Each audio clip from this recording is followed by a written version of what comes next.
Hello everyone, it's Ciel again and welcome back to my vlog. And for today's ganap ay maniud to ta. So ato sa ning hubo ng atong love gown kay mga tuta sa gawas kay kuha na to atong order.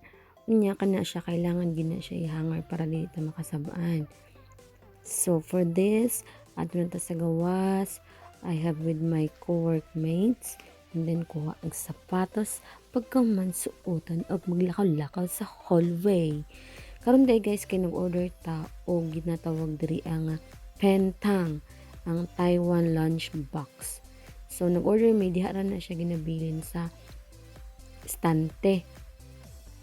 So pag magkuha na kasi mo order kay ato lang ni mo dito pero unya nang bayad na. So karon mga tata din na sa kanang area kay mo na nandoon kananan kay ang canteen is nasa 4th floor. So kay tapulan man ta diri ra ta sa ubos. Ang importante na atay pang swipe.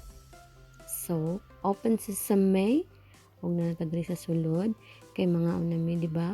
Dagan kay available na chairs kay walay tao because it's Sunday. So mga una tanong pakita na ko sa inyo kana siya nga pentang. Isang sulod ana niya is na ay pato nga lechon pato na siya nga naibihon nga na ay seaweeds na ay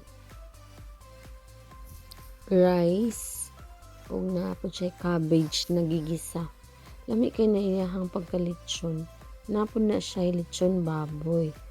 So mga una tanong kung ana gina siya kalami mostly good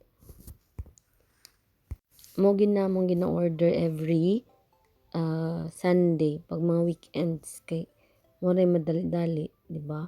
So that's all. Bye.